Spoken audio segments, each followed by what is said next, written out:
Bonjour, nous sommes avec Sébastien Bélier qui est réalisateur et acteur. Bonjour Sébastien. Bonjour. Vous avez réalisé plusieurs courts-métrages qui mettent en scène des personnages homosexuels et qui portent sur la question de l'homosexualité. Dans certains d'entre eux, vos personnages sont caractérisés comme homosexuels, mais ce ne sont pas des films sur l'homosexualité. Est-ce que c'est une manière de dire que la liberté d'orientation sexuelle doit plus être montrée comme un fait et non comme un sujet qui pose encore question? Alors, oui, je considère que l'homosexualité, c'est pas un sujet en soi.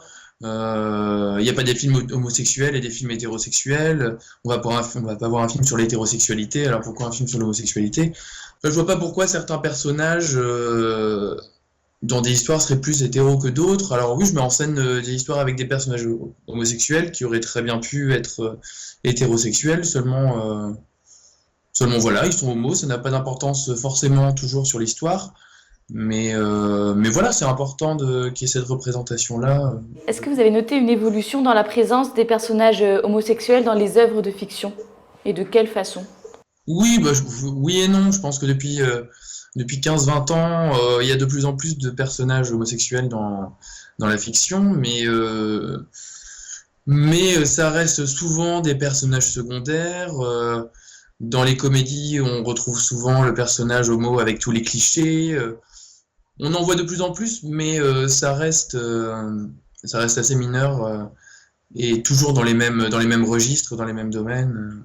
Pourquoi les personnages homosexuels sont toujours représentés de cette façon?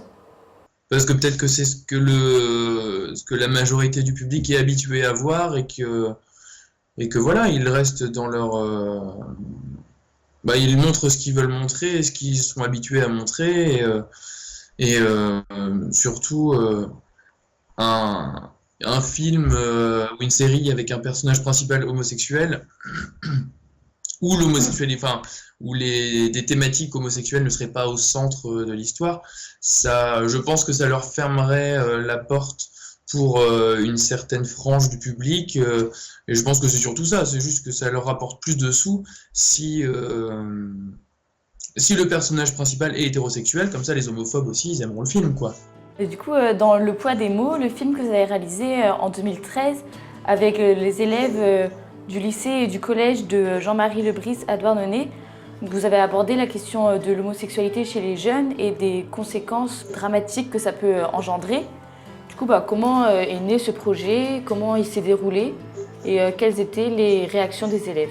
J'avais entendu parler d'un concours organisé par la Ligue des droits de l'homme de Quimper, concours de vidéos engagées. Et en fait, c'était en plein pendant les débats sur le mariage pour tous. Et du coup, moi, je pensais à ces jeunes qui se posaient des questions sur leur orientation sexuelle et qui entendaient tous ces discours haineux qui étaient repris à droite à gauche. Et comme à ce moment-là, je travaillais dans un collège et un lycée, je m'étais dit que ça pourrait être l'occasion d'aborder cette thématique-là. Mais, mais voilà, après, ça aurait pu être un autre sujet, puisque le harcèlement scolaire, ça ne touche pas que les jeunes homosexuels. Le harcèlement scolaire peut prendre plein de formes différentes, et de toute façon, au collège, la moindre différence peut être sujette à harcèlement. Putain, on va pas tromper de tir, toi? Putain, un petit peu, hein. Bon. Bon. Ouais, t'as moyen de te tourner, histoire que tu montes pas? Oh, j'aurais pas aimé quand même. Allez, sors. Allez, casse-toi. Et donc j'ai monté une petite équipe avec des élèves du collège et du lycée, sauf pour le rôle principal, puisque justement le rôle principal, il n'y avait aucun des élèves qui voulait tenir le rôle parce qu'ils avaient peur que ça leur colle à la peau au sein du collège après et qu'eux-mêmes deviennent victimes de harcèlement après. Donc du coup, j'ai pris quelqu'un qui n'était pas du tout dans l'établissement. Et voilà, et donc le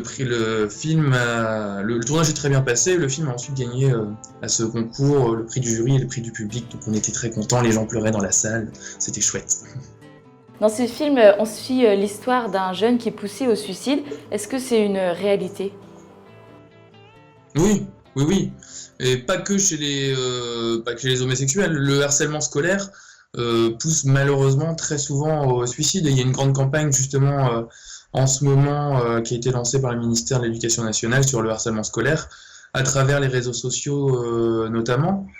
Bien souvent, le harcèlement scolaire a des conséquences dramatiques pour des jeunes qui sont fragiles et mal dans leur peau, ce qui est le cas des jeunes qui se posent des questions quant à leur orientation sexuelle.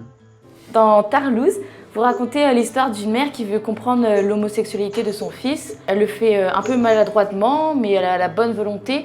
Du coup, ça apporte des situations un peu drôles, touchantes. Du coup, le fils, lui, il prend ça un peu des fois avec humour. Du coup, plus qu'un film sur l'homosexualité, est-ce que c'est pas un film qui porte sur l'ignorance, sur la manière de la surmonter? Si, c'est... En fait, quand on a commencé à écrire le projet avec Aurélien Cogent, avec qui on a écrit et réalisé le film, on voulait pas faire un film sur l'homosexualité, on voulait faire un film sur les clichés et sur la relation mère-fils. Oh, j'ai soif, Benoît, tu veux boire un truc? Ah mais j'ai acheté du lait de soja. Bah pourquoi? Vous aimez ça, les gens comme vous? Enfin, vous... les jeunes, quoi. Bah non. Et effectivement, cette mère de famille, elle connaît rien de l'homosexualité, elle en a pas dans son entourage, et tout ce qu'elle connaît, c'est ce qu'elle voit à la télé, sur TF1, la Gay Pride, c'est tous les clichés que les gens qui n'ont pas connaissance de l'homosexualité ont sur le sujet, quoi. Et on a voulu rigoler un peu avec ça. Bien, merci Sébastien d'avoir répondu à nos questions. Et puis, on vous souhaite bonne chance pour votre film Tarlouse qui est actuellement dans les festivals. À bientôt. Merci beaucoup, au revoir.